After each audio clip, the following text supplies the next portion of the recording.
Hello, friends. I just wanted to complete the discussion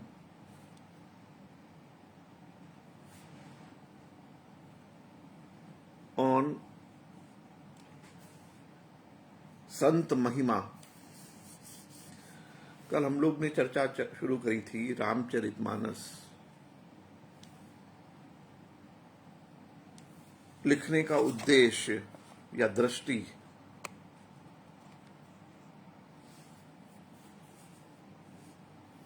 Goswami ji की क्या थी।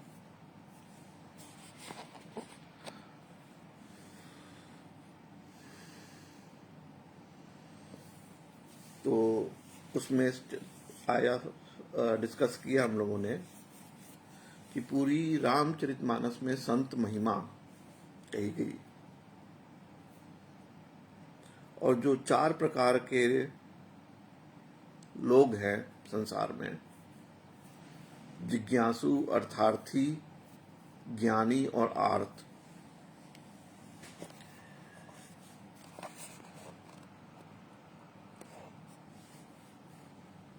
इसमें जो आर्त हैं इनको संत कहना चाहिए या भक्त कहना चाहिए। वैसे एक दृष्टि से देखा जाए तो जितने संसार के सारे प्राणी ही भक्त हैं। भक्त कैसे हैं?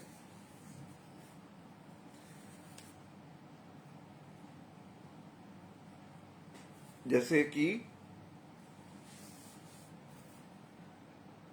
सब नेचुरली माता पिता के भक्त होते हैं, बचपन में तो होते ही हैं, बड़े होके उनके शायद ना होते हों, पर एक बच्चा जैसे माता पिता का भक्त होता है क्योंकि वही उनका पालन पोषण करते हैं, वैसे ही हम सांस लेते हैं, पानी पीते हैं, हम खाना खाते हैं, तो ये सब कहाँ से आता है? पानी, खाना, हवा, हम जीते कैसे हैं?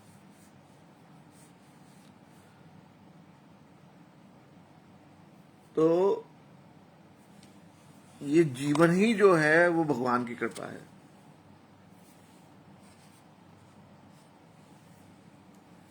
तो अगर हम चाहें, जाने या ना जाने, बट हम सब भक्त हैं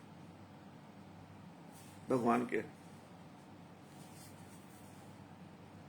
जो शुद्ध पानी पीता है, जो शुद्ध हवा लेता है, या जो शुद्ध खाना खाता है या खाना चाहता है,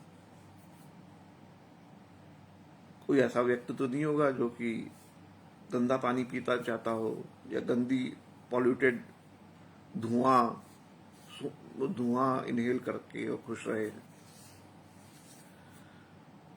या पॉइजनस केमिकल पेस्टिसाइड्स और उस तरह के खाना खाकर उसमें उसको स्वाद मिल जाए।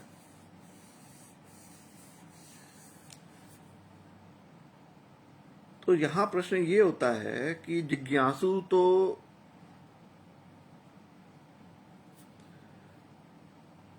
संत क्यों बनना चाहिए? क्यों संत बने? भाई आदमी क्यों संत बने? क्योंकि संत को आर्त कहा गया। आर्त, आर्त मतलब कि वो हमेशा रोता रहता है, आर्त है। तो आदमी रोना क्यों चाहिए? आपने सुना होगा बहुत से लोगों को कि मुझे तो दुख, जैसे मुकेश, हमारे मुकेश थे गायक बहुत बड़े, वो बोलते थे कि मुझे 10 खुशी के गाने दे दो और 1 दुख का गाना दो, तो मैं सारे गाने छोड़कर सुख के सारे गाने छोड़कर एक दुख वाला गाना गाना ज्यादा पसंद करूंगा। अब ये कौन सी बात हो गई? आपको दुख वाला गाना ज्यादा पसंद है, सुख वाले गाने पसंद ही नहीं है उतने।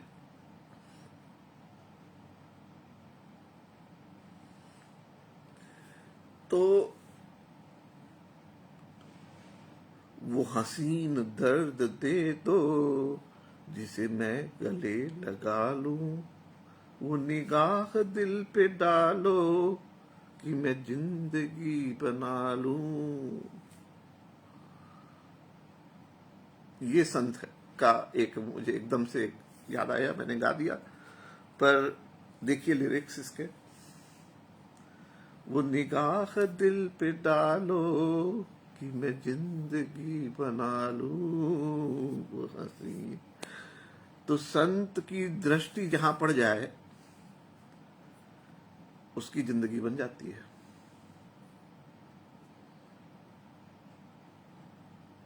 और संत के दर्शन सब जगह सबको सुलभ है, लेकिन संत की पहचान होनी चाहिए।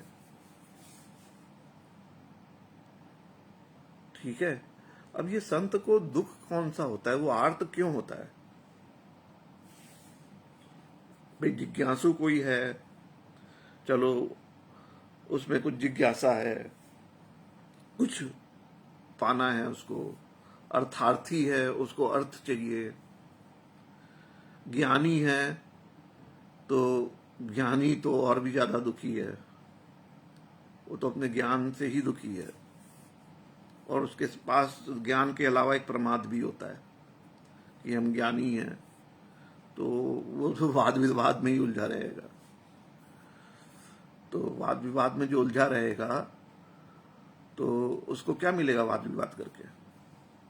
दुखी मिलना का। People will ridicule, right? उसको कोई समाधान नहीं मिलने वाला वाद विवाद करके, शास्त्रार्थ करके।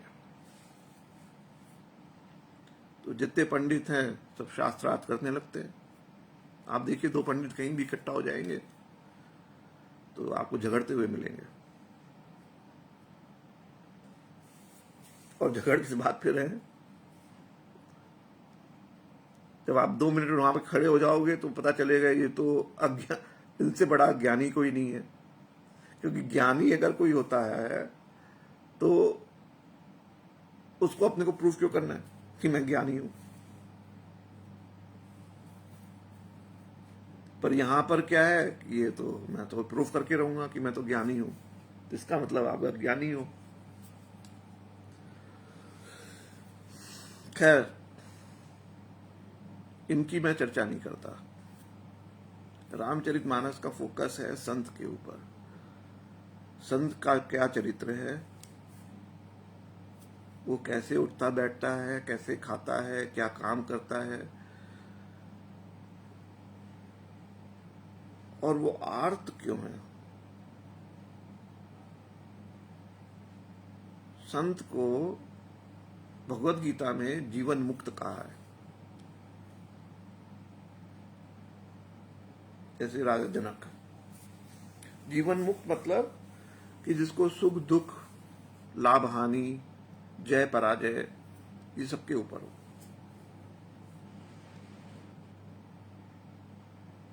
ये सबके ऊपर कैसे पहुंच जाता है संत? अब जब उसको सुख दुख के भी ऊपर ही है तो वो आर्त कैसे हो गया? आर्त क्यों है? तो गोस्वामी जी कहते हैं कि संत को अपना दुख नहीं होता। वो संत जो होता है, पहला चीज तो वो परहित निरत होता है, वो दूसरों के हित की हमेशा सोचता है अपने हित की जगह, और दूसरों के दुख से दुखी हो जाता है।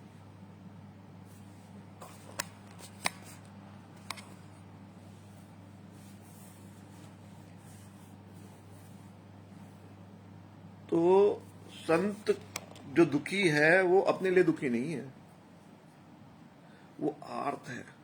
आर्त किसको कहते हैं? आर्त कहते हैं भक्त को, आर्त कहते हैं दीन को। दीन का मतलब भिखारी नहीं होता सर, कि आप सड़क पे चलते किसी भिखारी को दीन बोल दो।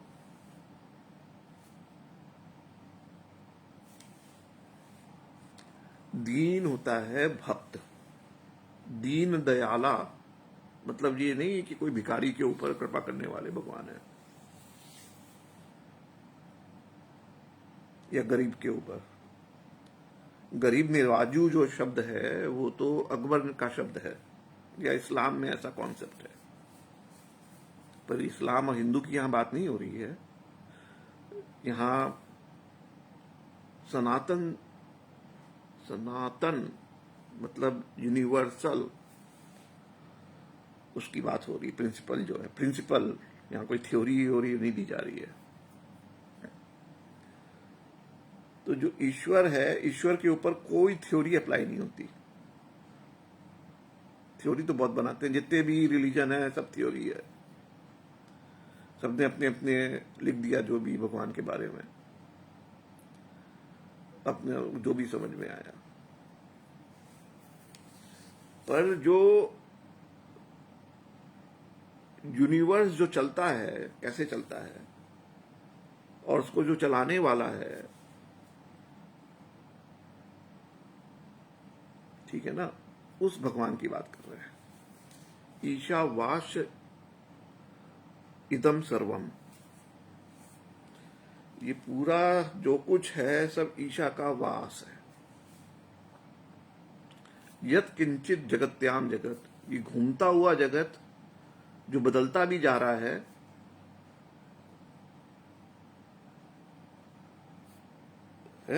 काल चक्र चल रहा है, इसमें जो एक चीज स्थिर है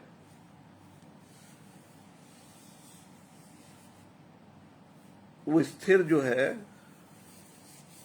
वो ईश्वर। तो किस ईश्वर की बात यहां हो रही है? यहां ईश्वर की बात हो रही है जो ईशावास्यमिदं सर्वम यत् किंचित जगत्याम जगत।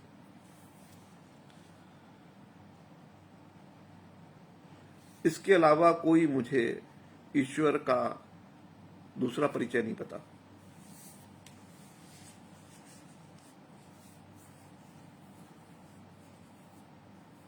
कोई बुक या कोई, तो सनातन धर्म जिसको बोलते हैं वो क्या होता है? जो यूनिवर्सल है। यूनिवर्सल मतलब कि जो रिलीजन ना हो, जो रिलीजन है वो सनातन नहीं हो सकता, क्योंकि रिलीजन तो थ्योरी है, मनगढ़ंत है, जिसके मन में जो आया उसने कुछ कुछ लिख दिया। पर ये जो है ये एक यूनिवर्सल, यूनिवर्सल उसकी बात कर रहे हैं। ईशा जो कि जगत व्याप्त है, जो कुछ हम देख रहे हैं जगत में, ये जो एक्सप्रेशन है वो ईश्वर का एक्सप्रेशन है। जैसे चिड़िया चहचहा रही है वो ईश्वर का एक्सप्रेशन है, शेर दहाड़ रहा है ये ईश्वर का एक्सप्रेशन है। जो कुछ है, तो ईशावास्यमिदं इदम सर्वम यत किंचित जगत्याम, जगत्याम मतलब ये जगत किसको बोलते हैं? जो गतिमान होता है, जो घूम रही पृथ्वी, पूरा यूनिवर्स घूमता जा रहा है, जितने प्लैनेट्स, गैलेक्सीज, कुछ भी यहां पर स्थिर तो है नहीं, पूरा काल चक्र है। इसके पीछे जो कोई भी चीज घूम रही है, तो एक चीज होता है, एक बेसिक प्रिंसिपल है, समझ लो कि कुछ तो स्थिर होगा, कोई तो केंद्र बिंदु होगा। अगर कोई चीज घूमती भी है तो कोई केंद्र बिंदु तो होगा ना जिसके तरफ घूमती है। जैसे सूर्य केंद्र बिंदु है, उसके तरफ चारों तरफ प्लैनेट घूमते हैं, प्लैनेट केंद्र बिंदु है, उसके चारों तरफ चंद्र घूमते हैं, उपग्रह। वैसे ही हमारी जो मिल्की वे है वो पूरी घूम रही है, तो उसका भी एक केंद्र बिंदु है। जिसे ध्रुव तारा बोलते हैं, ध्रुव तारा नहीं घूम, ध्रुव तारा स्थिर है, वो ध्रुव है। आसमान में ध्रुव तारा स्थिर है, बाकी सारे तारे वगैरह घूमते चेंज होते रहते हैं, कॉन्स्टलेशंस और ये और वो, लेकिन जो ध्रुव तारा है उसकी पोजीशन स्थिर है।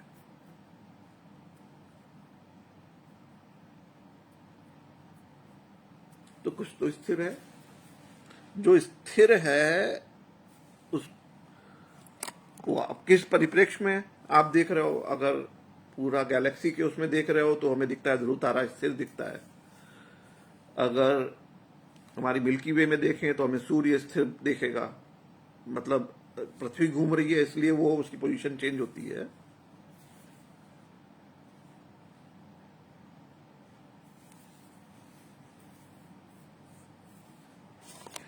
तो सभी जो चीज घूमती है उसका एक केंद्र बिंदु तो होता है।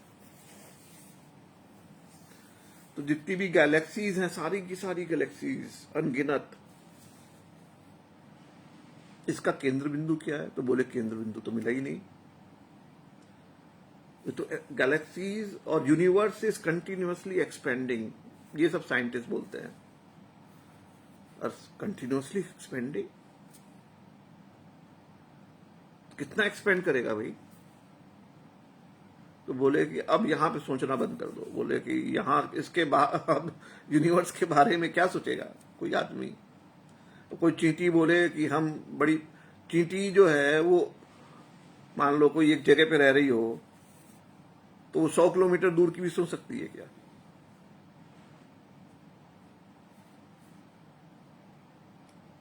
तो वो बोलेगा कि डिस्टेंस कितनी बड़ी, तो बहुत बोल देगी, 100 मीटर बोल देगी, 1 किलोमीटर बोल देगी। अब 100 किलोमीटर तो नहीं बोल देगी।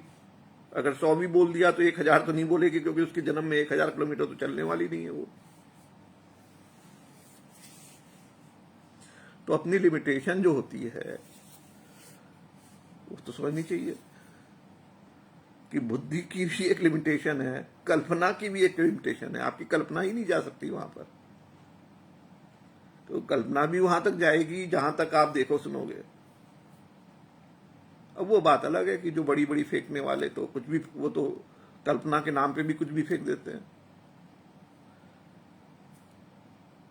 जो व्यक्ति चांद तक भी नहीं जा पाया था, उसने पता नहीं कौन से ब्रह्मलोक की बात करना चालू कर दी, कौन से गोलोक की बात करनी चालू कर दी। उसमें उन्होंने नारद जी अलग अलग लोकों में विष्णु लोक में जाने लगे, नारायण नारायण करते हुए, अपने जो है वो डमरू बजाते हुए कहीं पहुंच जाते थे, या ढपली बजाते हुए, जो भी बजाते हो वो।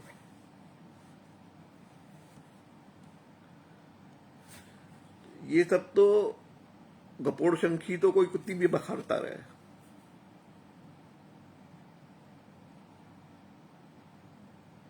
ठीक है ना? तो संत महिमा की बात है। संत आर्त होता है, दुखी नहीं होता, उसको खुद का कोई दुख नहीं। सुख दुखे समय कृत्वा लाभा लाभो जया जयो, तो वो इन सब के ऊपर है। पर ये भक्त के लक्षण क्या है, और भक्त जो है दुखी क्यों नहीं होता, और वो सुख दुख के परे कैसे पहुंच जाता है,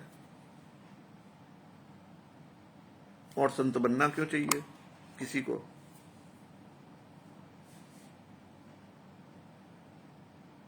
भाई संत अगर आप नहीं होगे तो आप बताया 4 तरह के लोग, या तो आप जिज्ञासु होगे, या तो आप अर्थार्थी होगे। धन, पोजीशन, कैरियर, बिजनेस, ये सब में जो भी प्रोफेशन है अपना, वहां तक आपकी गति होगी। उसमें आप जो भी प्रोफेशन होगा, अर्थार्थी जो होगा, उसको दुख क्यों नहीं होगा? लेन और देन में कोई लगा हुआ है, लेने देने में, किसी भी तरह का व्यापार हो, रिलेशनशिप में भी अगर आप लेने देने का ही व्यापार है, हाँ? जैसे कि सेक्स करना कैसा व्यापार है? लेने देने का। आप मुझे सुख दो, हम आपको सुख देंगे। कि ऐसा होता है कि आप मुझे सुख दो, हम आपको सुख नहीं देंगे। ये तो सेक्स नहीं होता है, तो बलात्कार बोलते हैं इसे।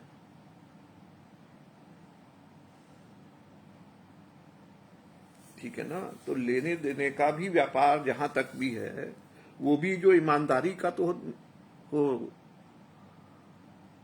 तब उसमें दोनों पार्टी सुख सेटिस्फाइड है, लेने वाला भी देने वाला भी।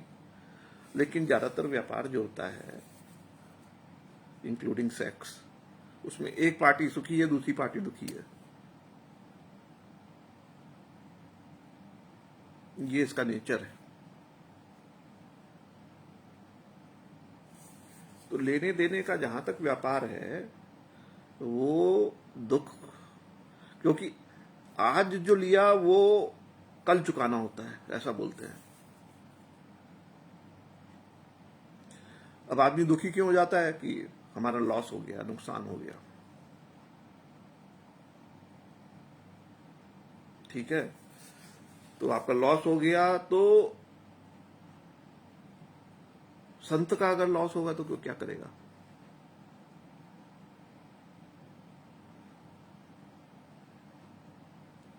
संत भी व्यापार करता है, उसका अगर लॉस हो गया तो क्या करेगा? या जो भक्त होगा। संत का नेचर जो होता है, वो मानस, चित्त में स्थिरता होती है। चित्त में पहुंचने का क्या तरीका होता है? अपने चित्त में झांकने का क्या तरीका है? इसको ध्यान कहते हैं। ध्यान क्या है? अपने चित्त में स्थिर हो जाना।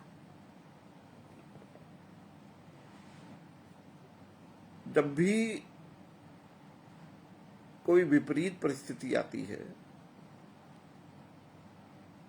या विपरीत के, अगर सुख भी एक विपरीत परिस्थिति है और दुख भी एक विपरीत परिस्थिति है। अब सुख क्यों विपरीत परिस्थिति है वो बाद में बताएंगे, पर दुख जैसे उसका कुछ नुकसान हो गया, अब वो क्या करेगा? वो तुरंत ध्यान करेगा। किसका ध्यान करेगा? कोई भगवान के पास नहीं चला जाएगा कि वहां मंदिर चलते हैं। ये संत कभी नहीं करेगा। संत का मतलब ही ये नहीं है। वो तो पंडित का मतलब होता है। वो सब पंडित क्या करेगा? वो भागा भागा जाएगा मंदिर में। जिज्ञासु क्या करेगा? अर्थार्थी क्या करेगा? वो सब ऐसे ही उल्टा सीधा कुछ कुछ करेंगे। कहीं भागेंगे, कहीं रोएंगे, कहीं गाएंगे, कहीं पुलिस में रपट लिखाएंगे।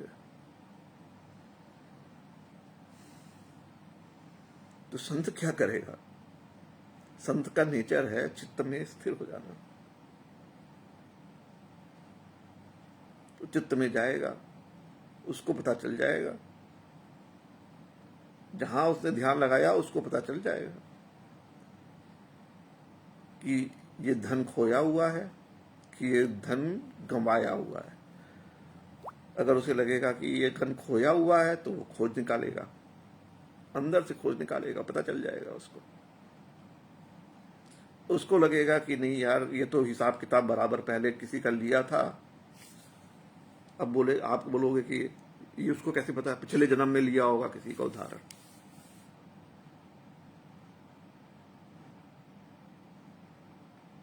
तो बोलते हैं कि जो संत होता है वो चित्त में पिछले जन्म का उधार भी देख लेगा। कि बोलेगा भैया ये तो लेन देन बराबर ही हुआ है, ये कुछ खोया नहीं है, ये तो पिछले जन्म में लिया था, उसको वापस करा है बस। तो हो गया समाधान। तो कुछ करना है, कुछ नहीं करना।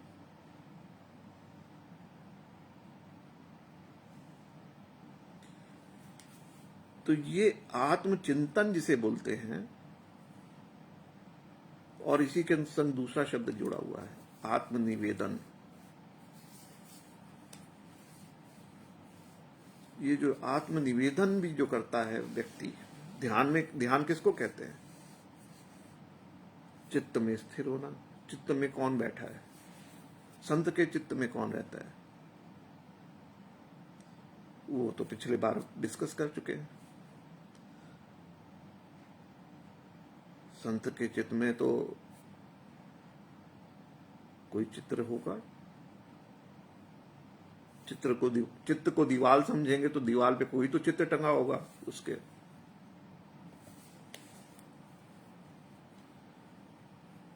वरना वो संत ही नहीं है। फिर संत का चित्त खाली तो नहीं होता है, वरना वो संत नहीं है। जब वो क्राउडेड भी नहीं होता कि उसमें 1000 लोग बैठे हों एक साथ, उसमें जहां देखो तहीं फोटो लगी हो, कहीं पे हनुमान जी लटक रहे हों, कहीं पे गणेश जी लटक रहे हों, ऐसा भी नहीं होता।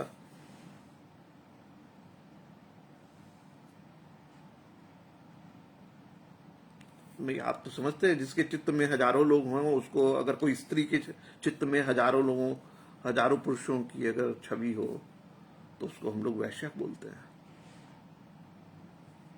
वैसे ही चाहे स्त्री, सब लोग स्त्री ही हैं उस तरह से देखें तो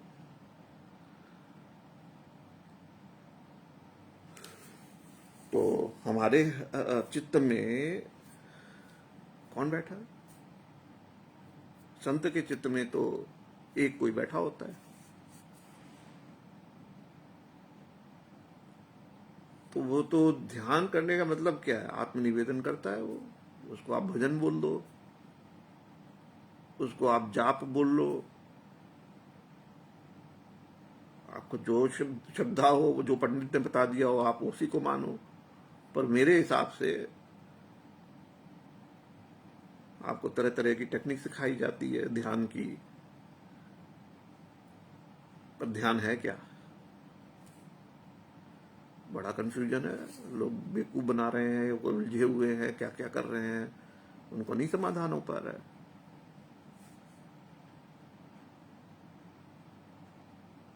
मानस जी पढ़ेंगे, श्रद्धा से पढ़ेंगे, श्रद्धा से पढ़ने के बाद भी जब उसके बैक एंड पे जाएंगे, फ्रंट एंड की जगह, फ्रंट एंड मतलब लकीर का फकीर, ये लिखा है ढोल कमार शुद्ध पशु नारी ये सब ताड़न के अधिकारी। अब उसको पकड़ के बैठ गया, उसके पीछे गए ही नहीं, या जाने की हिम्मत ही नहीं, या जाने की क्षमता ही नहीं कि ये लिखा क्यों है, और ये लिखा किस दृष्टि से है। कटाक्ष की दृष्टि से लिखा, क्रिटिसिज्म की किस दृष्टि से लिखा, व्यंग्य की दृष्टि से लिखा, या हम अपनी बात बोल रहे हैं कि हम दूसरे की बात बोल रहे हैं। अरे कई बार तो आदमी अपनी बात की जगह दूसरे की बात भी बोलता है ना, कि सारी अपनी बात बोलता है।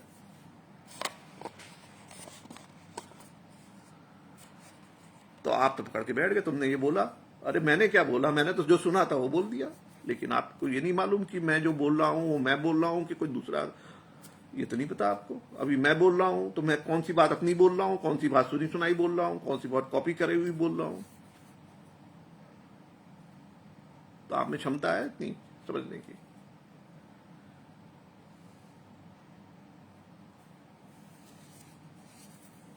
तो नहीं क्षमता है, पर वो क्षमता आ जाती है श्रद्धा से। श्रद्धा से क्या होता है कि श्रद्धा से आप बैक एंड पे जा सकते हो। श्रद्धा पूर्वक आप संगीत सुनोगे तो आप बैक एंड पे जाओगे आदमी के, वरना फ्रंट एंड में रहोगे। फ्रंट एंड में सुनने के भी 2 कला होती है, एक तो फ्रंट एंड में, एक बैक एंड में। देखने की कला होती है, एक फ्रंट एंड एक बैक एंड। आईटी वाले इसको समझते हैं, फ्रंट एंड बैक एंड को।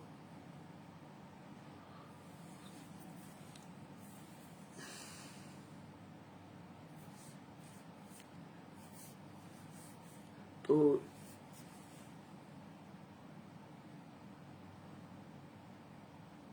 बैक एंड में जाकर जब हमने समझा गोस्वामी जी क्या कहना चाह रहे हैं,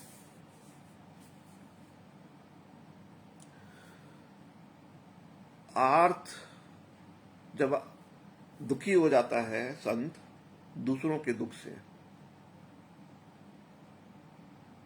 अब मणिपुर से घटना हो गई, बहुत से लोगों को दुख हुआ।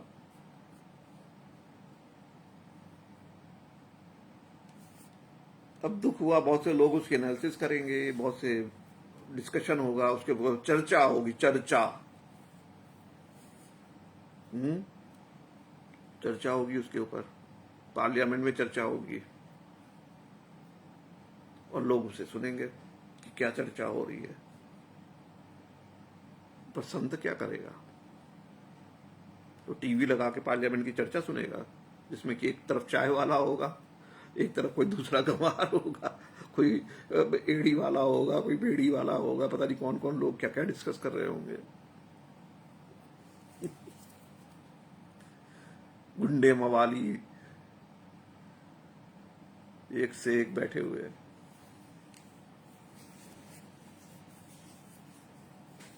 तो क्या संत की यही दृष्टि है? संत सीधा जाता है अंदर,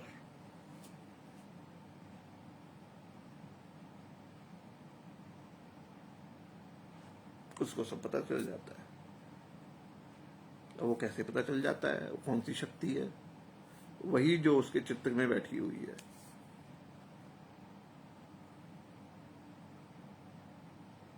महात्मा गांधी बोलते थे, मुझे अंदर जाने से भगवान की आवाज सुनाई देती है, मेरी आत्मा की आवाज है।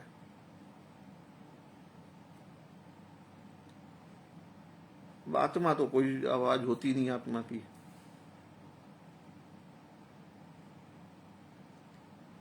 परमात्मा की आवाज जरूर हो सकती है।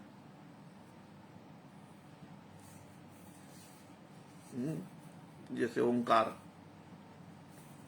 अब ये ओम, तो ये क्या है? ये आत्मा की आवाज है कि परमात्मा की आवाज है?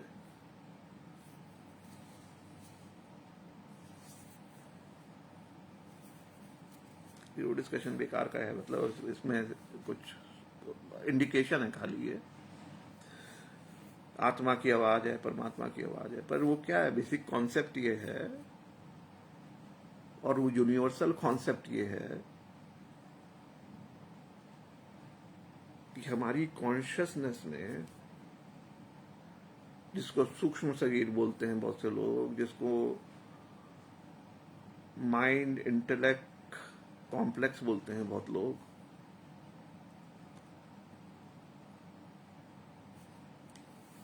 बहुत से लोग उसमें इमोशन वगैरह जोड़ के इमोशनल इंटेलिजेंस बोलते हैं, बहुत से लोग स्पिरिचुअल इंटेलिजेंस बोलते हैं। तो बेस्ट सेलर लोग हैं, उनके काम है, अच्छी अच्छी बुक है बहुत, स्पिरिचुअल इंटेलिजेंस पे भी है, इमोशनल इंटेलिजेंस पे भी है।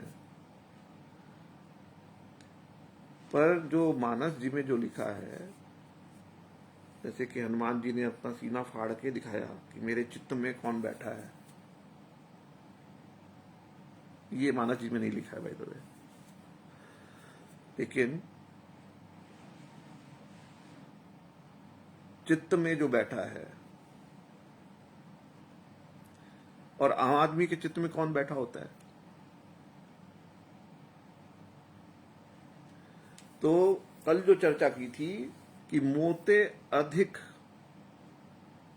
संत करी लेखा, जो व्यक्ति भगवान से भी अधिक संत को,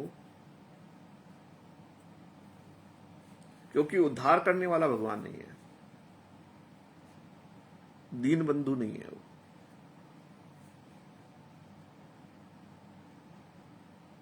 है ना? दीन बंधु जो है वो संत है, जिसके कि संग करने से, संग मतलब कि ध्यान करने से। किसका ध्यान करना है? संत का। पहले संत की पहचान करनी है, जब उस संत की पहचान होते ही आप उसकी बुद्धि उधर ही जाएगी और कहीं नहीं जाएगी, फिर भटकना बंद हो जाएगी। जैसे शादी हो जाती है, तो शादी नहीं हुई तो आप भटकते रहते हो, इससे करनी है, उससे करनी है। शादी किससे करनी है, बड़ा समस्या है।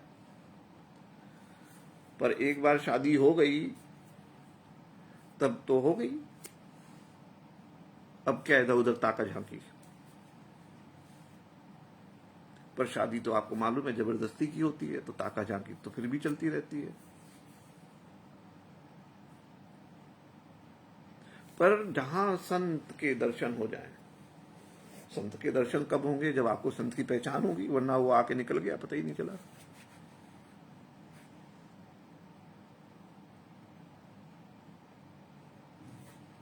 उसकी छाप चित्त में जैसे ही पड़ी, उसका चलना फिरना, उठना बैठना, बोलना चालना,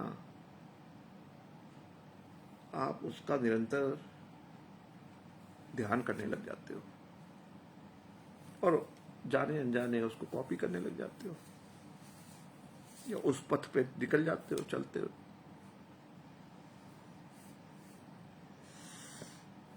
और वो संत क्या है? वो आपका उद्धार कर देता है।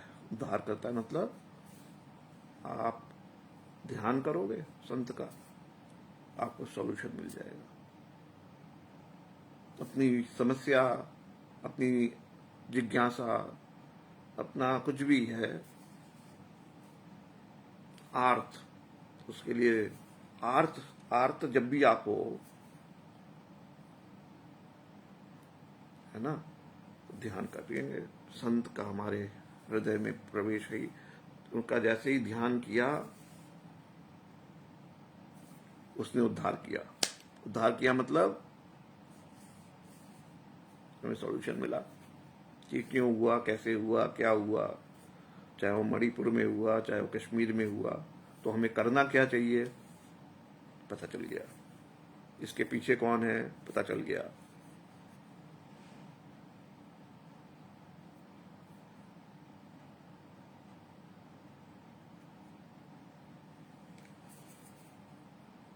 तो संत की पहचान होनी चाहिए। अगर पहचान करा भी दी जाए आपकी, मैंने तो बड़ी कोशिश करी लोगों की पहचान करा दूं। अब मैं ये नहीं अपना कोई बोस्ट कर रहा हूं कि मुझे संत की भैया मुझे कुछ तो पहचान मिली है मानस जी पढ़ के, उसमें बताया है संत के लक्षण, जो सारे के सारे लक्षण मुझे महात्मा गांधी में दिखे।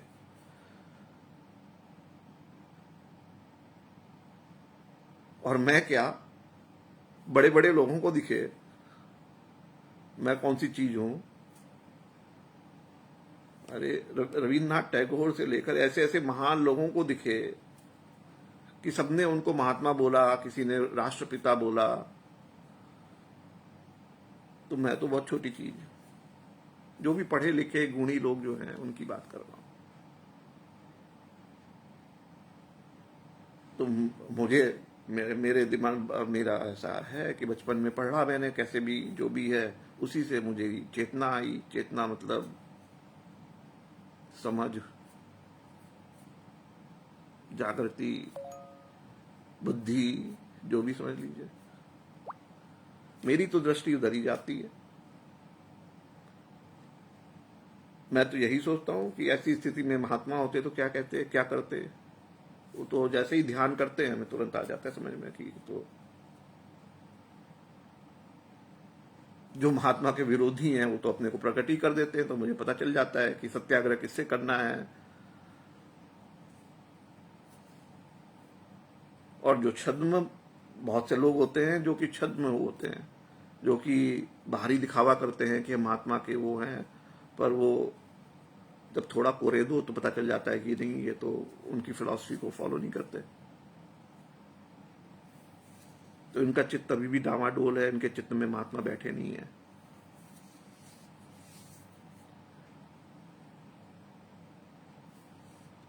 तो ये समय ऐसा है कि लोग आर्त नहीं है, दुखी लोग हैं। तो दुखी लोगों का तो वो तो दुखी ही रहने वाले ना, क्योंकि उनका चित्त की दीवार पे उन्होंने हजारों फोटो लटका रखी है। वैश्या बुद्धि है उनकी, प्रवृत्ति है, तांग झांक इधर उधर करने वाले लोग हैं।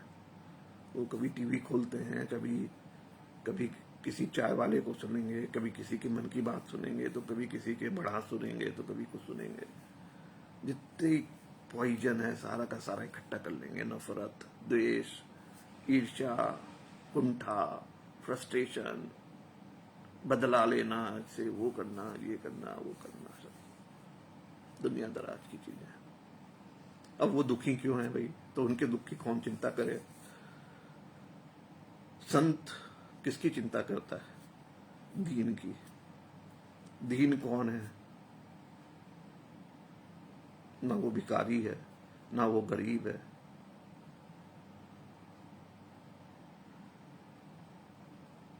दीन जो है वो भगवान का जो बंदा होता है। चिंता खाली वो करने के, उसके करने के योग्य है। भगवान के बंदे को कष्ट नहीं होना चाहिए।